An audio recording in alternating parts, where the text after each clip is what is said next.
Assalamualaikum warahmatullahi taala wabarakatuh. Balik lagi di channel Indra Edu. Nah, dalam kesempatan kali ini kita akan meneruskan ya atau belajar bareng atau lebih tepatnya membahas soal PAS atau PSAS tahun 2023 semester 1 mata pelajaran Pendidikan Pancasila kelas 7. Nah, sebelum kita lanjut membahas tentang soalnya, mari subscribe terlebih dahulu, like, komen, dan boleh share kepada rekan-rekannya supaya kita semua bisa menebar manfaat yang lebih banyak lagi. Nah, ini adalah soal FAT 2 atau soal bagian 2. Silakan bagi yang belum membuka atau mempelajari soal dari nomor 1 sampai dengan soal nomor 5 dibuka pada video sebelumnya. Nah, baik, langsung saja kita bahas pada soal nomor 6. Kita bahas soal nomor 6 ya. PPKI mulai bersidang pada tanggal 18 Agustus 1945.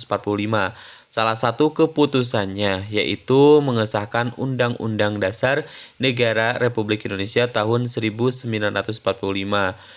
Dalam sidang tersebut, terdapat perubahan yang sangat penting mengenai rumusan dasar negara yang telah disepakati dalam Piagam Jakarta, yakni ketika Muhammad Hatta menyatakan bahwa masyarakat Indonesia Timur mengusulkan untuk menghilangkan 7 kata dalam sila pertama setelah ketuhanan, yang semula berbunyi, ketuhanan dengan kewajiban menjalankan syariat Islam bagi pemeluk-pemeluknya, diganti menjadi ketuhanan yang Maha Esa. Berdasarkan informasi di atas, berilah tanda checklist pada kolom setuju atau tidak setuju dan berikan alasannya. Nah, kalian dalam menjawab soal nomor 6 ini, kalian akan menceklis apakah pernyataan yang 3 ini kalian setuju atau tidak. Lalu setelah kalian menjawab setuju atau tidak setuju, lalu kalian memberikan alasannya. Nah, nomor 1 di sini ya. Pernyataan pertama di sini. Perubahan sila ke-1 pada Piagam Jakarta merupakan kemenangan bagi warga negara bagian timur. Apakah setuju atau tidak? Nah, jika setuju, apa alasannya? Jika tidak setuju, apa alasannya? Misalnya di sini, perubahan sila ke-1 pada Piagam Jakarta merupakan kemenangan bagi warga negara bagian timur. Apakah ini kemenangannya itu bagi warga bagian timur atau tidak? Nah, sebenarnya ini bukan hanya kemenangan bagi warga bagian timur, melainkan kemenangan bagi warga negara Indonesia tanpa bagian manapun ya, tanpa bagian timur, tanpa bagian barat gitu ya. Melainkan kemenangan bagi seluruh warga negara Indonesia. Berarti jawabannya adalah tidak setuju. Kenapa tidak setuju? Alasannya yaitu perubahan sila pertama itu pada bagian pertama ya, atau pada Piagam Jakarta itu merupakan kemenangan bagi semua warga negara Indonesia. Karena kenapa bagi warga negara Indonesia? Karena merupakan sebuah persatuan gitu ya, seperti itu. Oke, kita tulis di sini alasannya, yaitu kemenangan bagi seluruh warga negara Indonesia. Nah, jadi kemenangannya itu bukan hanya untuk warga negara Indonesia Timur, melainkan kemenangan bagi seluruh warga negara Indonesia, karena kita semua adalah bersaudara, sehingga sila pertama itu diganti berdasarkan usulan gitu ya, berdasarkan usulan dari warga bagian timur, sehingga karena kita itu adalah satu ya, kesatuan, maka mencari solusi yang terbaik untuk seluruh warga negara Indonesia, seperti itu ya. Oke, pernyataan soal yang kedua, penghilangan 7 kata setelah kata ketuhanan merupakan salah satu bukti komitmen para pendiri bangsa dalam menjaga keutuhan bangsa Indonesia. Nah, ini jelas adalah setuju. Alasannya kenapa? Jelas ya alasannya di sini, yaitu untuk menjaga keutuhan. Untuk menjaga keutuhan bangsa Indonesia. Alasannya seperti itu gitu ya. Pernyataan yang ketiga, menyelesaikan persoalan melalui musyawarah merupakan pengamalan Pancasila terutama sila kedua. Ini jawabannya adalah tidak setuju. Karena melalui musyawarah ini ya alasannya karena musyawarah ada di sila keempat. Ini alasannya, musyawarah itu ada di sila yang keempat, seperti itu ya. Kita lanjutkan pembahasannya soal berikutnya nomor 7.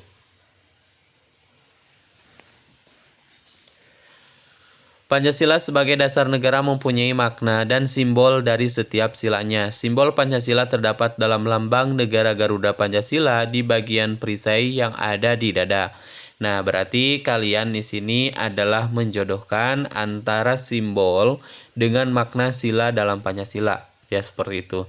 Nah, berdasarkan gambar di atas, carilah pasangan yang sesuai antara kolom gambar di sebelah kiri dengan kolom pernyataan di sebelah kanan.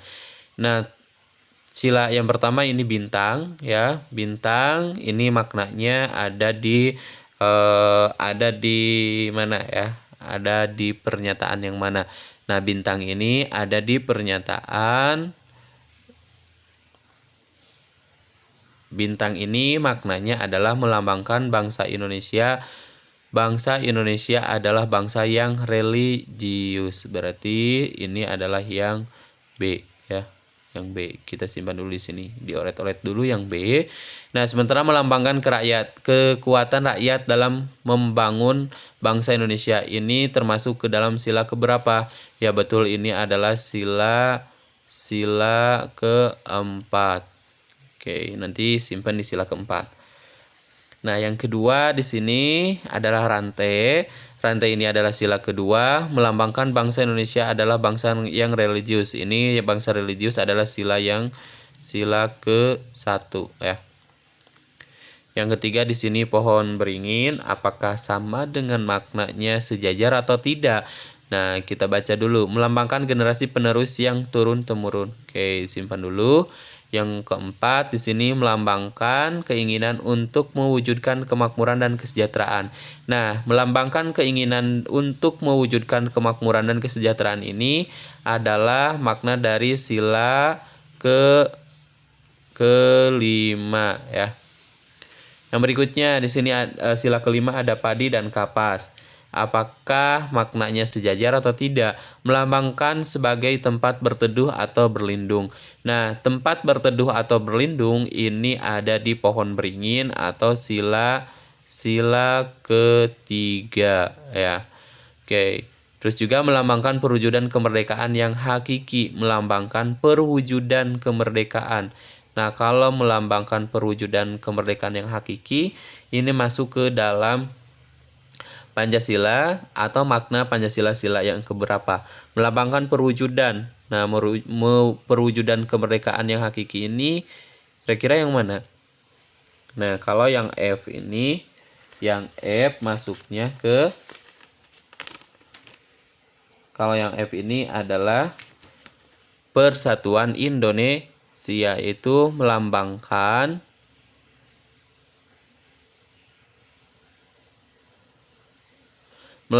perwujudan kemerdekaan Indonesia yang hakiki, itu dengan bersatu seperti itu ya. Berarti ini adalah sila ketiga. Nah, kalau ini melambangkan generasi penerus yang turun-temurun, berarti sila kedua. Nah, berarti yang satu jawabannya adalah yang B. Terus yang dua di sini adalah yang C ya. Yang ketiga jawabannya adalah yang E dan F. Terus yang keempat di sini adalah yang A Terus sisanya yang 5 di sini ada di jawabannya adalah yang D. Kita lanjutkan bahas pada soal berikutnya ya, nomor 8. Kita lanjutkan pada soal nomor 8. Perhatikan pernyataan di bawah ini. 1. Jiwa mengedepankan kepentingan golongan daripada negara. 2. Jiwa solidaritas dan kesetiakawanan. 3. Jiwa yang mengedepankan pamrih. 4. Pro patria dan primus patrialis. 5. Jiwa toleran. Dari pernyataan di atas, yang termasuk jiwa dan semangat 45 yang dipunyai oleh para pendiri bangsa adalah titik-titik. A. 1, 2, dan 5, B. 1, 3, dan 4, C. 2, 3, dan 4, D. 2, 4, dan 5. Jawaban yang tepat adalah kira-kira yang mana? Nah, di sini berarti yang termasuk ke dalam jiwa 45. Apa saja sih jiwa 45? Nah, jiwa 45 itu diantaranya adalah pro patria dan patrialis, primus patrialis. Ini adalah termasuk ke dalam jiwa 45. Terus selain itu, yang kedua adalah jiwa solidaritas dan kesetia kawanan. Ya, 4, 2. Terus yang berikutnya adalah jiwa toleransi dan tenggang rasa. Jiwa toleransi atau tenggang rasa. Lalu ada apa lagi dari jiwa 45, yaitu jiwa tanpa pamrih. Tulis di bawah ya. Jiwa tanpa pamrih. Jiwa tanpa pamrih. Terus jiwa kesetiaan ya, atau kebesaran jiwa. Jiwa kesatria atau kebesaran jiwa. Jiwa kesatria atau kebesaran jiwa. Nah, berarti yang termasuknya adalah jiwa solidaritas dan kesetiakawanan, pro patria dan primus patrialis, jiwa toleran atau tenggang rasa. Nah, kalau yang pertama di sini jiwa mengedepankan kepentingan golongan daripada negara. Berarti ini udah negatif ya, dari kalimat pun atau dari pernyataan pun sudah kurang tepat. Ini tidak termasuk ke dalam jiwa semangat 45. Yang kedua termasuk jiwa solidaritas dan kesetiakawanan. Yang ketiga, jiwa yang mengedepankan pamrih. Nah, kalau pamrih ini adalah jiwa yang ingin dibalas secara langsung ya, mengharap balasan. Sementara yang termasuk ke dalam jiwa semangat 45 itu adalah jiwa tanpa pamrih. Berarti 1 dan 3 tidak termasuk ke dalam jiwa semangat 45. Berarti jawabannya adalah 2, 4, dan 5. Cari. Berarti 1, 2, dan 3. 1, 2, dan 5 salah. 1, 3, dan 4. 2, 3, dan 4. Berarti 2, 4, dan 5. Jawabannya adalah yang D. Kita lanjutkan pada soal berikutnya, nomor 9. Meneladani semangat dan komitmen para pendiri negara saat perumusan dasar negara dapat diwujudkan dalam berbagai lingkungan kehidupan. Bagi peserta didik dapat menerapkan dalam kehidupan di lingkungan sekolah antara lain titik-titik. Bisa memilih lebih dari satu. Nah, kalian dalam mengerjakan soal seperti ini bisa memilih jawaban lebih dari satu, ya. Dan tentunya memilih jawabannya itu adalah jawaban yang benar atau jawaban yang positif ya, yang diterapkan dalam kehidupan lingkungan sekolah. Coba kita bahas yang pertama di sini, mempersiapkan dan mewujudkan masa depan dengan belajar sungguh-sungguh. Ini termasuk ya. Mentaati tata tertib sekolah selama ada guru yang melihat. Nah, kalau ini berarti ada selama ada guru. Nah, berarti kalian mentaati tata tertib ini berarti selama ada guru yang melihat. Nah, kalau misalkan tidak ada guru, tidak melihat, berarti kalian tidak mentaati tata tertib dan ini tidak tepat gitu ya. Tidak dicontreng atau tidak pilih. Yang ketiga, mengikuti kegiatan ekstrakurikuler pramuka dengan giat. Oke, ini termasuk di lingkungan sekolah pula. Yang keempat, memberi salam hanya kepada guru yang mengajar. Nah, apakah ini termasuk atau tidak? Nah, kita simpan dulu ya. Dan ini saya rasa kurang tepat. Berarti memberi salam itu bukan hanya kepada guru yang mengajar, karena kan guru yang ada di sekolah kita itu banyak ya, ada yang mengajar di kelas kita ataupun tidak. Ya, berarti ini kurang tepat gitu ya. Giat belajar hanya untuk menghadapi ujian. Nah, apakah kita giat belajar itu hanya ketika menghadapi ujian atau tidak? Oke, simpan dulu ya, dan ini kurang tepat. Berpartisipasi menjadi pengurus OSIS. Oke, ini berpartisipasi atau ikut serta juga termasuk ke dalam meneladani semangat dan komitmen para pendiri negara gitu ya saat perumusan dasar negara tentunya. Bangga menjadi bagian dari sekolah. Berarti ini yang pertama, yang ketiga, yang keenam, dan yang ketujuh. Oke, berarti kalian di sini bisa memilih lebih dari satu jawaban. Yang penting bisa memilih lebih pada satu jawaban.